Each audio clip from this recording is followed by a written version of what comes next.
Bismillahirrahmanirrahim. Assalamualaikum warahmatullahi wabarakatuh. Sebelumnya perkenalkan, nama saya Nadifa Amira dengan NIM 0903 1381 924144 dari kelas Sistem Informasi Bilingual 5B. Pada hari ini saya akan menjelaskan tentang studi kasus Sistem Informasi Manajemen Proyek Konstruksi Sekolah Dasar berbasis website. Adapun pembahasan pada hari ini yaitu adalah 1. Judul proyek, 2. Tujuan dan sasaran proyek, 3. Manfaat proyek, 4. Metode dan pengembangan, serta 5. Work Breakdown Structure Diagram atau WBS diagram. Yang pertama itu judul proyek. Judul proyek yang diambil pada hari ini yaitu Sistem Informasi Manajemen Proyek Konstruksi Sekolah Dasar berbasis website.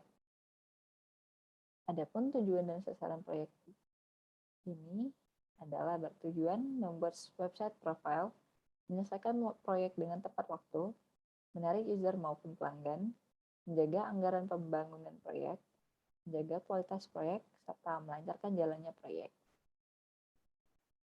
Sasaran proyeknya dapat mengatasi risiko besar maupun kecil dengan pendekatan diagram WBS, menciptakan suasana kerja yang kondusif dan konstruktif selama pembangunan sistem, menyelesaikan pengembangan waktu proyek sesuai dengan anggaran dan waktu yang telah ditetapkan, menjaga nama baik pelaksana proyek sesuai dengan hasil proyek tersebut. Yang ketiga, manfaat proyek.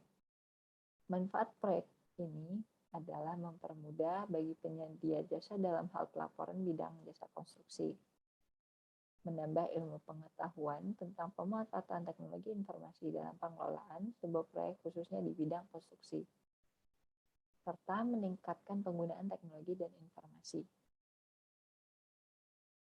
Yang keempat, ada metode pengembangan. Pengembangan sistem informasi manajemen proyek ini menggunakan metode waterfall model.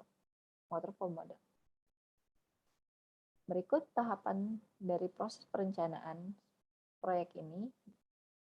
Yang pertama ada analisa kebutuhan yang merupakan analisis terhadap permasalahan yang dihadapi oleh manajer proyek dalam kemudahan, ketepatan, dan kecepatan dalam hal pengawasan dan akses informasi terhadap proyek yang sedang berjalan. Lalu ada desain yang terdiri dari perancangan di proses, perancangan layout, dan antarmuka, serta perancangan database. Selanjutnya ada pemrograman yang merupakan tahapan di mana desain yang dihasilkan diterjemahkan dengan bahasa pemrograman menjadi bentuk fisik form maupun tabel, fungsi, dan prosedur.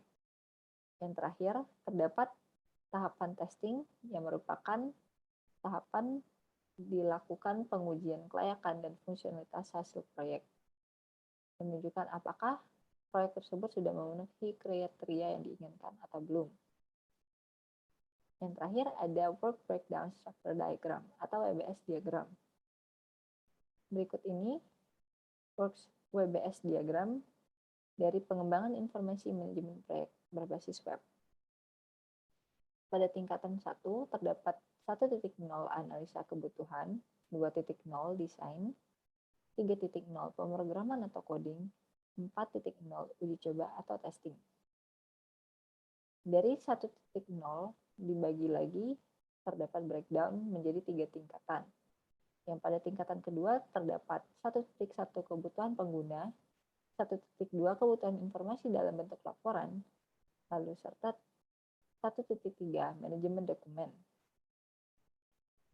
Pada tingkatan ketiga terdapat 1.1.1 memperoleh user level dan user requirement oleh project manager. 1.2 memperoleh rangkuman informasi proyek oleh project manager. 1.3.1 menyimpan arsip dokumen proyek dan cadangan oleh project manager. Selanjutnya pada desain terdapat 3 tingkatan. Yang pada tingkatan kedua terdapat 2.1 perancangan proses, 2.2 perancangan layout dan antarmuka oleh sistem analis, serta yang terakhir 2.3 perancangan database oleh sistem analis. Pada tingkatan ketiga, lanjutan dari 2.1 terdapat 2.1.1 yang merupakan pembuatan DFD dan struktur halaman web oleh project manager. Selanjutnya pada tahapan pemrograman atau coding.